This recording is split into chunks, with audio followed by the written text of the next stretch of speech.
So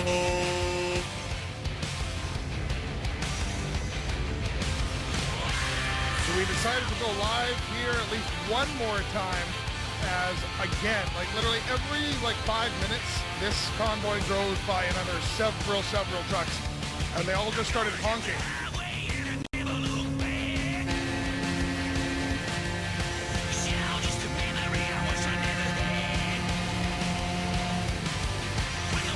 There's the U.S. border.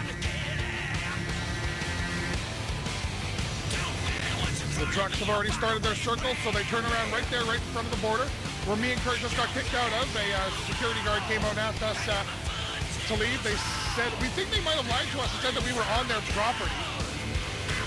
We said we're media. They said media's not allowed here unless we have an agreement with you.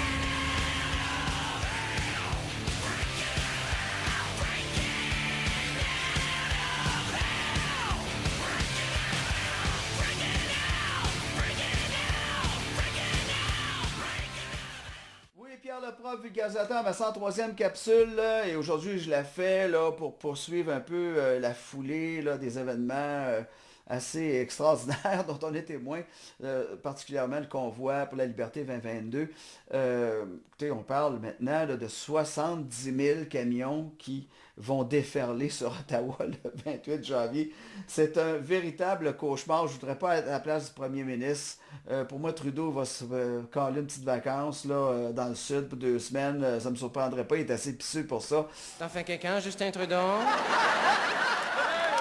On parle de Mme Litch, Tamara Litch, qui est en pleurs, qui est émue aux larmes à chaque fois qu'elle nous parle à cette heure parce que elle a 1 240 000 $ dans ses coffres. Alors, on a les moyens de maintenir les camionneurs en place assez longtemps à Ottawa. Puis là, 70 000, mon Dieu, quel suspense. Moi, je suis sur les dents. Comment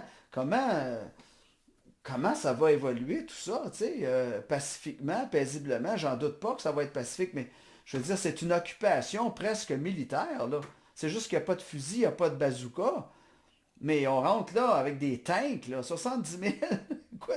Ça va remplir les rues, les stationnements, les hôtels, les restaurants. Ces gens-là vont rentrer sans aucun égard envers les mesures à la con qu'on leur impose depuis 2 ans. Là, ils vont occuper la place puis se remettre à vivre comme des êtres humains normaux. La police d'Ottawa sont au courant, ils les attendent. Puis ils ont même mentionné aux organisateurs qu'ils étaient bien contents de leur venue à Ottawa. Puis ils ont déjà ramassé quasiment pas loin de 1 million de dollars en fonds pour payer leur fuel puis tout. Que les camionneurs viennent de partout, là, Vancouver, Nouvelle-Écosse, l'île du Prince-Édouard, Alberta, Edmonton, Saskatchewan, toutes les provinces. Puis ils bloquent tout, ils vont tout bloquer. Jusqu'à temps que le gouvernement recule. Les camionneurs, là, j'y suis, là, les organisateurs, là, puis disent on reculera pas, là. On va aller jusqu'au bout, puis c'est fini, là. Fait que c'est le début de la fin, là.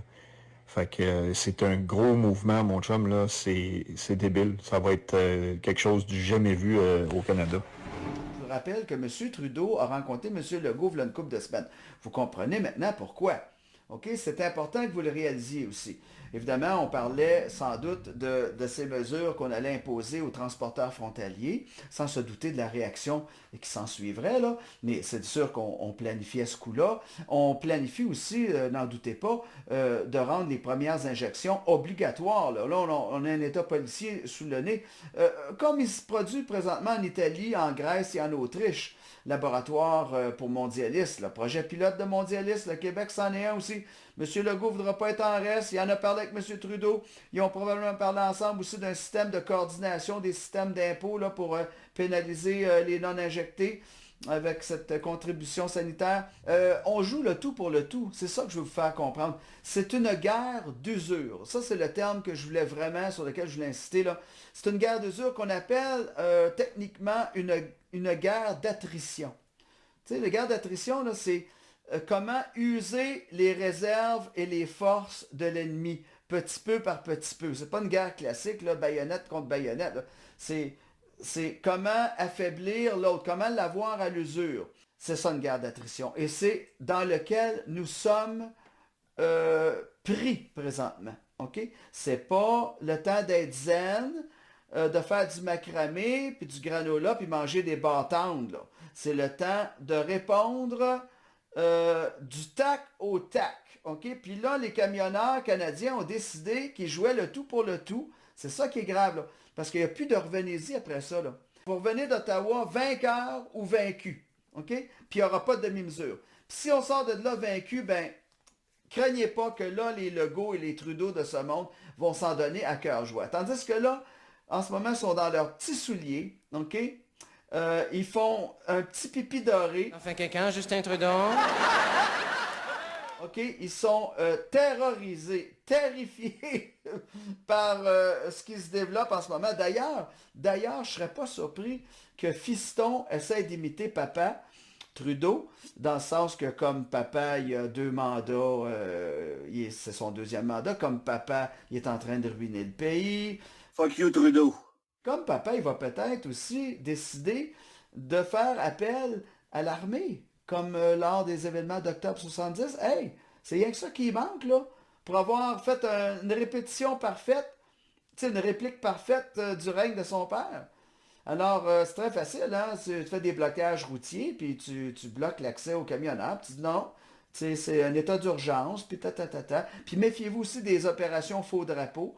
Ça va être tellement une grosse manifestation, ça, que là, on peut s'attendre, souvent dans ces moments-là, que se produisent des incidents tragiques, OK, où on essaye de blâmer ça sur la mauvaise personne, le mauvais soldat. Okay? Alors, il faut garder les yeux ouverts. C'est une corde raide sur laquelle on marche à Ottawa. C'est vraiment courageux de la part des camionneurs. C'est important de supporter ce convoi-là, parce que, comme Pat King me disait, le Canada en a assez.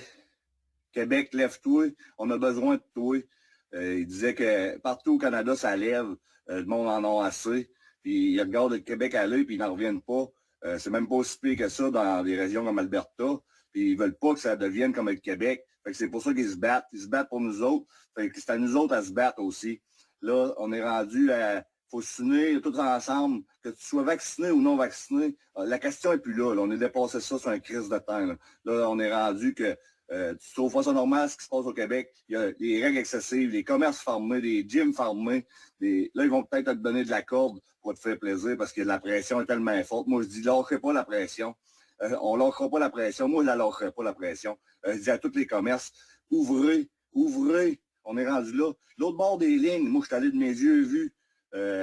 Juste l'autre côté des lignes, tout est ouvert. Tous les commerces, les restos, les gyms, tout est ouvert. Puis libre choix en plus. Puis c'est pas la vaccination qui a changé de quoi parce que il y a entre 40 et 60% de vaccination aux États-Unis. Fait que c'est pas ça qui change de quoi. Les Américains se tiennent debout, puis c'est pour ça que c'est rendu libre choix. On a juste à faire la même affaire. Quand on se tient debout, ça recule. Puis là, on est rendu là. Là, la pression est tellement forte sur le gouvernement. Là, ils ont annoncé en Ontario qu'elle allait sûrement ouvrir à 50%. C'est pas à 50% que ça a besoin d'ouvrir, c'est à 100%. Il faut que l'économie reparte à côté. Les restos du Québec, ils sont sur le bord de la faillite, au bord du gouffre, les commerces. Il faut que ça rouvre 100%, sans discrimination. Il faut tout que tombe. Les troqueurs, ce qu'ils font là, le convoi, c'est pour faire cesser l'urgence sanitaire, cesser l'obligation vaccinale. C'est pour ça qu'il faut les soutenir, parce qu'ils ont du pouvoir. S'il n'y aurait pas de transport sur le chemin, il n'y aurait pas grand-chose ces tablettes. Ils ont une grande confiance en eux-mêmes, évidemment. Vous savez, je vous en parlais dans ma 91e capsule quand Bernard Rambaud-Gauthier, sur le Mont-Royal, voulait comme rallier les ouvriers du Québec. Moi, je nourrissais le secret espoir, et je vous en parlais, de prendre exemple sur les Teamsters américains, que ces gens-là faisaient trembler la mafia, les forces policières, les politiciens, tout le monde avait peur d'eux, tellement c'était des gens qui avaient du pouvoir. Puis là, nos vœux sont en train de se réaliser. On a fait ce qu'il fallait faire. Ces gens-là joue le tout pour le tout. Alors, les restaurateurs du Québec, là, ça ne vous tenterait pas de profiter de l'occasion de saisir la balle au bon? Vous n'êtes pas tannés, là? Les propriétaires de gym, les tenanciers de bar, tous ceux qui travaillent dans l'événementiel, les entrepreneurs, surtout nos entrepreneurs du Québec, là, nos PME, là. Avant qu'on vous donne le coup de grâce, puis on vous achève complètement, là, ça ne vous tente pas de dire « mange de la merde au gouvernement, tes mesures à la con ». va aux toilettes où je pense. Profitez du momentum présentement de la fin janvier 2022 pour vous manifester et vous ajouter à ce soulèvement populaire. Il n'y a pas d'autre façon d'appeler ça. On ne peut pas manquer notre coup, on n'a pas le droit. Mais c'est fini. C'est fini. Moi, j'ai l'intention d'aller jusqu'au bout là-dedans. Je sais que je parle au nom de ben du monde. Je sais pas si je vais faire un rapport d'impôt cette année. Là. Je suis en train d'évaluer ça. Moi, je refuse d'être traité différemment d'un autre citoyen parce que je suis en santé puis que je prends soin de moi. Puis j'ai un bon système immunitaire. Je veux qu'on me lâche les baskets à un moment donné. Là. Alors, je sais que je parle au nom de ben d'entre vous. Ottawa, ça risque d'être long.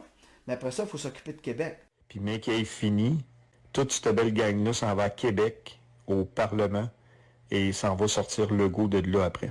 Parce que Québec, c'est vraiment la capitale des employés de l'État soumis, serviles, passifs, léthargiques, et puis ils s'en sortiront jamais tout seuls. Alors, il faut qu'il y en ait un déploiement massif à Québec.